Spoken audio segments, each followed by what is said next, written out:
Me friends and ఫ్యామిలీతో సరదాగా బయటకు వెళ్ళటానికి కారు లేదా అయితే వెంటనే ఈ నెంబర్కి కాల్ చేయండి.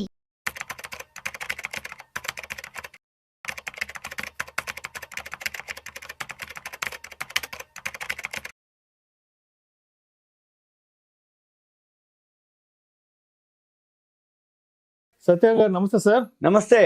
Sathyan garu, EPFO employees provident ఫర్ ఆర్గనైజేషన్, దీనికి సంబంధించి కేంద్ర ప్రభుత్వం రెండు కీలకమైన సర్వీసులకు సంబంధించిన అనౌన్స్మెంట్ కూడా చేయడం జరిగింది. ఒకటి వచ్చేసి పేరు మార్పు, రెండవది అకౌంట్ కి సంబంధించిన ట్రాన్స్ఫర్. సో దీనికి సంబంధించి కేంద్ర కార్మిక శాఖ మంత్రి అనౌన్స్మెంట్స్ కూడా చేశారు. ఏంటా కొత్త అనౌన్స్మెంట్స్? అసలు ఈపీఎఫ్ఓ వాళ్ళకు దేశంలో ప్రతి వాళ్ళు ఈపీఎఫ్ఓ అంటే స్టేట్ కానీ సెంట్రల్ కానీ చిన్న ఉద్యోగం కానీ పెద్ద ఉద్యోగం కానీ ప్రావిడెంట్ ఫండ్ లేకుండా ఉండే క్వశ్చన్ లేదు. ప్రావిడెంట్ ఫండ్ ఉండు అంటే జాబ్లో జాయిన్ కాగానే ప్రైవేట్ ఆర్గనైజేషన్ కానీ గవర్నమెంట్ ఆర్గనైజేషన్ కానీ చిన్న కంపెనీ కానీ పెద్ద కంపెనీ కానీ జాయిన్ అవ్వగానే ప్రావిడెంట్ ఫండ్ అకౌంట్ ఓపెన్ చేయాలి. మళ్ళీ కొంత అమౌంట్ షేరింగ్ ఉంటుంది, అంటే మేనేజ్మెంట్ కొంత, యాజమాన్యం వీళ్ళు కొంత, అది జమ అవుతూ ఉంటుంది. దాని మీద ఇంట్రెస్ట్ రావడం జరుగుతుంది. ఇదంతా జనరల్ కామన్. కాకపోతే ఎక్కువ శాతం దీని మీద చాలామందికి అపోహలు ఉన్నాయి. ఎందుకు? సర్వీసెస్ ప్రాబ్లం, వీళ్ళు ట్రాన్స్ఫర్ కావటం. అంటే ఇప్పుడు కొన్నాళ్ళు పనిచేస్తాడు, ఇంకో దగ్గరికి వెళ్తాడు, ఈ ప్రావిడెంట్ ఫండ్ అకౌంట్ అక్కడ ఆగిపోవటం, బ్లాక్ అయిపోవటం, చేంజ్ కాకపోవటం, ఇబ్బంది పడటం, ఆ అమౌంట్ ఎంత ఉందో తెలియకపోవటం, ఈయన అమౌంట్ జమ అయిపోతుంటుంది, కట్ అయిపోతుంటుంది, కానీ ఈయనకు అప్డేట్ రాదు, ఈయనకు సర్వీస్ ఇచ్చే వాళ్ళు ఉండరు. అవన్నీ ఇప్పటి వరకు చాలా అనుభవిస్తున్నారు.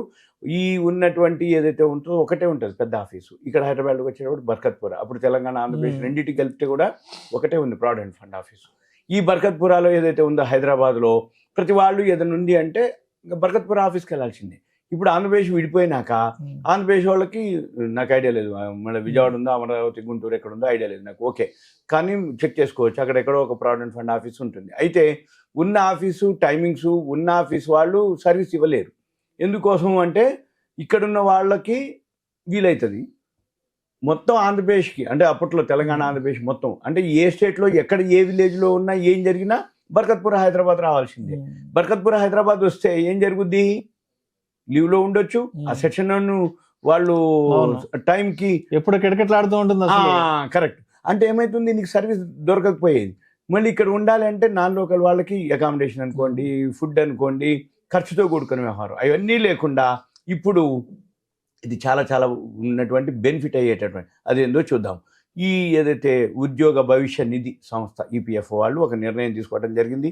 దీంట్లో ఎవరైతే పిఎఫ్లో ఉన్న వాళ్ళ యొక్క చందాదారులు అంటారు వాళ్ళ యొక్క పేరు కానీ డేట్ ఆఫ్ బర్త్ కానీ ఏవైతే మాడిఫికేషన్స్ ఏం జరుగుద్ది అంటే ఒక్కోసారి ప్రూఫ్ లేకపోతే ఏదో డేటు ఎంటర్ చేయటం, తర్వాత అవి ఒరిజినల్స్ పెట్టేటప్పటికి ఇవన్నీ మొదట్లో ఏం తెలియదు, కానీ క్లెయిమ్స్ విషయంలో కానీ ఏదైనా జరిగినప్పుడు ఈ డేట్ ఆఫ్ బర్త్లు కానీ అవన్నీ జరిగి ఆగిపోతాయి అనమాట, పెండింగ్ పడుతూ ఉంటాయి.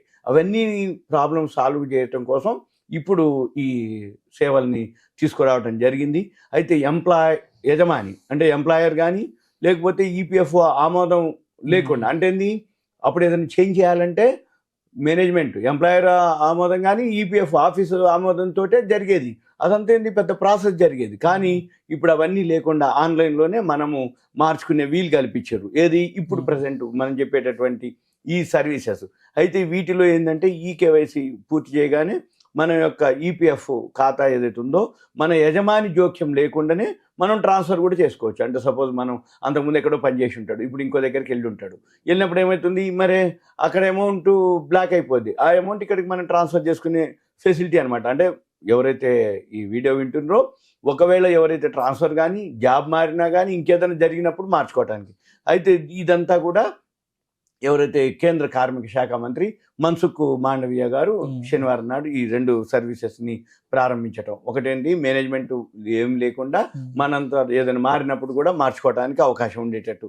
అయితే ఎవరైతే వాళ్ళ యొక్క పర్సనల్ డీటెయిల్స్ ఉంటాయి, అంటే ఒకవేళ డేట్ ఆఫ్ బర్త్, పేరు, ఏజు, ఎడ్యుకేషను, లేకపోతే తల్లి తండ్రి, లేకపోతే మ్యారీడు, అన్మ్యారీడు, అప్పుడు చేసినప్పుడు సింగిల్ ఉంటాడు, తర్వాత మ్యారేజ్ అయి ఉంటుంది, ఇవన్నీ కూడా లేకపోతే నామినీ ఉంటారు, అంతకుముందు పెళ్లి కాలేదు, ఇప్పుడు మ్యారేజ్ అయిన తర్వాత భార్య భర్త ఇట్లా వీళ్ళందరూ, లేకపోతే డేట్ ఆఫ్ జాయినింగ్, ఇప్పుడు జాబ్ మారినప్పుడు డేట్ ఆఫ్ జాయినింగ్, ఇవన్నీ కూడా చేంజెస్ ఉంటాయి. ఇవన్నీ కూడా డీటెయిల్స్ ఏవైతే ఉన్నాయో జనరల్గా తప్పులు జరుగుతూ ఉంటాయి అక్కడ, ఏది ఆ టైంలో వీళ్ళకి తెలవకుండా. కాబట్టి వీళ్ళు ఎవరైతే చూస్తున్నారో వాళ్ళు ఆ వెబ్సైట్లోకి వెళ్ళి వాళ్ళు చెక్ చేసుకొని వాళ్ళన్నీ కరెక్ట్ ఉన్నాయా లేవా చూసుకొని, కరెక్ట్ ఉంటే ఓకే, కరెక్ట్ లేకపోతే మాడిఫై చేసుకోవచ్చు. ఇప్పుడు ప్రజెంట్ ఈ ఫెసిలిటీస్ ద్వారా వీటిని ఇప్పుడు అనమాట. అంటే ఏంది, ప్రతిసారి మేనేజ్మెంట్ వాళ్ళు చెప్పి వాళ్ళే చేయాలి, వాళ్ళ పర్మిషన్ అంటే అయ్యేది కాదు. అది లేదు, పిఎఫ్ ఆఫీస్ వాళ్ళే చేయాలి, అది అయ్యే పని కాదు. అందుకని మనమే మన డీటెయిల్స్ మనమే చెక్ చేసుకొని మనమే అప్డేట్ చేసుకునే అవకాశం. ఇదంతా కూడా 2017 అక్టోబర్ 1 తర్వాత ఎవరైతే ఈ యూఏఎన్ చందాదారులు అంటారు, వీళ్ళు ఈ కొత్త ఫెసిలిటీస్ని ఉపయోగించుకోవచ్చు అని అనమాట. ఎవరైతే ఈ చేంజెస్ డీటెయిల్స్ ఏవైతే మార్చుకోదలుచుకున్నారో ఇటువంటి వాటికి ఎలాంటి సపోర్టింగ్ డాక్యుమెంట్స్ అవసరం లేదు అని చెప్పడం కూడా జరిగింది. అయితే 2017 అక్టోబర్ 1 కంటే ముందు ఎవరైతే ఇందులో జాయిన్ అయిన వాళ్ళు ఉన్నారో వాళ్ళందరూ కూడా ఈపీఎఫ్ ఆమోదం అవసరం లేకుండా కూడా యాజమాన్యం కూడా మేనేజ్మెంట్ కూడా ఈ మార్పులు వాళ్ళు చేసుకోవచ్చు, చేయొచ్చు అనేది చెప్పడం అనమాట. అయితే వీటికి సంబంధించిన ఏదైతే డాక్యుమెంట్ సపోర్టింగ్ డాక్యుమెంట్స్ ఏవైతే ఉన్నాయో అవి కూడా తగ్గించినట్లుగా చెప్పడం జరిగింది. అయితే వీటన్నిటితో పాటు ఆధార్తో లింకు చేయనటువంటి మాత్రం అవి ఫిజికల్ డాక్యుమెంట్లు ఇవ్వాలి. అంటే 99.99% లేవు, అన్ని పాన్ ఆధార్ లింక్ అయిపోయినాయి సెల్కి. ఒకవేళ ఎవరైతే ఆధార్ లింకు లేకుండా కనుక ఉంటే అప్పుడు మనం ఫిజికల్ డాక్యుమెంట్లు ఇవ్వాల్సి ఉంటుంది. అప్పుడు వాళ్ళు ఏం చేస్తారు, వెరిఫికేషన్, ఆ ఫిజికల్ డాక్యుమెంట్లు వెరిఫికేషన్ అయిపోయిన తర్వాతనే వాళ్ళు ఆ పర్మిషన్ ఆమోదం చేయాల్సి ఉంటుంది అనమాట. అయితే ప్రజెంట్ మాత్రం ఇప్పుడు ఏవైతే కంపెనీలు ఉన్నాయో వాళ్ళు ఎంప్లాయీ జాయిన్ కాగానే వాళ్ళ యొక్క మ్యారేజు, ఎడ్యుకేషను, ఆ యొక్క వివరాలన్నీ కూడా ఎంటర్ చేసేటప్పుడు కొన్ని తప్పులు జరుగుతూ ఉంటాయి. ఈ తప్పుల్ని కరెక్షన్ చేయడానికి ఆన్లైన్లో రిక్వెస్ట్ పెట్టాలన్నమాట. వీళ్ళు ఈ రిక్వెస్ట్ పెడితే వాళ్ళంతా రిక్వెస్ట్ పెట్టిన తర్వాత, రిక్వెస్ట్ చేసిన తర్వాత ఈపీఎఫ్ఓ వాళ్ళు ఆమోదం, మళ్ళీ వాళ్ళు కోసం అంటే వీళ్ళు కరెక్షన్ చేసి రిక్వెస్ట్ పెడితే ఈపీఎఫ్ఓ వాళ్ళు ఆమోదం పెడితే ఇదంతా కూడా జాయింట్ డిక్లరేషన్ అంటారు అనమాట. ఇదంతా కూడా ఒక్క 2024-25లోనే 8 లక్షల రిక్వెస్ట్లు వచ్చినాయి ఇట్లాంటి. అయితే ఈ 8 లక్షల రిక్వెస్ట్లు అన్నీ కూడా అంటే తెలియపరచడం అంటే అంతమంది ఇబ్బంది పడుతున్నారు చేంజెస్ కోసం. ఈ నిర్ణయంతో 45% మందికి ఇమీడియట్గా ఫ్రీ అయిపోతారు. అంటే వీళ్ళే ఆ వెబ్సైట్లోకి వెళ్తారు, వాళ్ళ తప్పులన్నీ మేనేజ్మెంట్ ఈపీఎఫ్ఓ పర్మిషన్ లేకుండానే మార్చుకోవచ్చు అనేది అనమాట ఇప్పుడు. అయితే దీంతో పాటు ఒక 50% కరెక్షన్లు అన్నీ కూడా ఇక్కడ మేనేజ్మెంట్ దగ్గరే క్లియర్ అయిపోతాయి.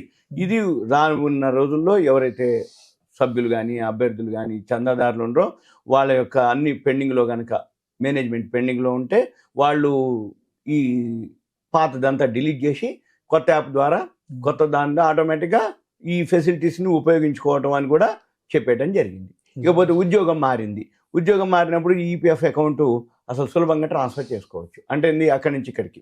అయితే ఈ కేవైసీ పూర్తి చేస్తే ఎవరైతే చందాదారులు ఉన్నారో వాళ్ళు డైరెక్ట్గా ఆధార్ ఓటీపీ ఎంటర్ చేస్తే మేనేజ్మెంట్ జోక్యం లేకుండానే వీళ్ళే ఆ అకౌంట్ని వీళ్ళకు ట్రాన్స్ఫర్ చేసుకోవచ్చు. అది మెయిన్ బెనిఫిట్ అనమాట. అయితే ఎవరైతే ట్రాన్స్ఫర్ రిక్వెస్ట్ అయితే ఇప్పటి వరకు అప్పుడేమైందంటే వాళ్ళ దగ్గరే ఉండేది రిక్వెస్ట్ పెట్టేది, వాళ్ళు ఏం చేస్తారు, ఇక చూస్తాం, చేస్తాం, పంపిస్తాం అని పెండింగ్లో ఉండేది. ఇటువంటి అన్నీ ఇప్పుడు అవసరం అనుకుంటే అందులో డిలీట్ చేయటం, మళ్ళీ ఫ్రెష్గా వీళ్ళంతటా వీళ్ళే ట్రాన్స్ఫర్ పెట్టేసుకుంటే సింపుల్గా అయిపోతుంది. ఇదంతా కూడా అంతకుముందు 12-13 రోజులు ఏది ఈపీఎఫ్ అకౌంట్ ట్రాన్స్ఫర్కి. ఈ నిర్ణయంతో అదంతా టైము ఫ్రేమ్ తగ్గిపోతుంది. అంటే 12-13 రోజులు ఏమి లేకుండా ఇదంతా ఏంది, బ్యాంకింగ్ వ్యవస్థతోటి సమానంగా ఈపీఎఫ్ఓ కూడా సేవలు అందించడమే లక్ష్యం అని. అంటే ఏంటి, బ్యాంకింగ్ సర్వీసులు ఎట్లంటాయి, ఫాస్ట్గా ఉంటాయి. అలానే ఈపీఎఫ్ఓ ఇప్పటివరకు అటువంటి సర్వీసెస్ లేవు.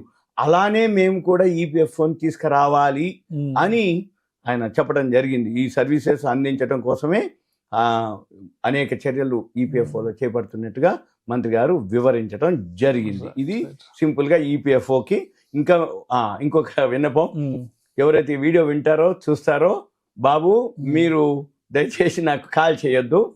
ఎందుకోసం అంటే ఈపీఎఫ్ఓ నేను విషయం చెప్పడం వరకే, వివరణ ఇవ్వడం వరకే, స్కీమ్ గురించి వివరాలు చెప్పడం వరకే, అంతే తప్ప మీ దగ్గరలో ఉన్న మీ ఆఫీస్ లో ఉన్నా గానీ మీ దగ్గరలో ఉన్న హెచ్ఆర్ తోనో మేనేజ్మెంట్ తోనో వాళ్ళతో మాట్లాడి మీరు సాల్వ్ చేసుకోవాలి. అంతే తప్ప నాకు చేసి సార్ ఈపీఎఫ్ఓ నాకు ఇట్లా వచ్చింది అట్లా వచ్చింది ప్రాబ్లం అని అనొద్దు దయచేసి. రైట్.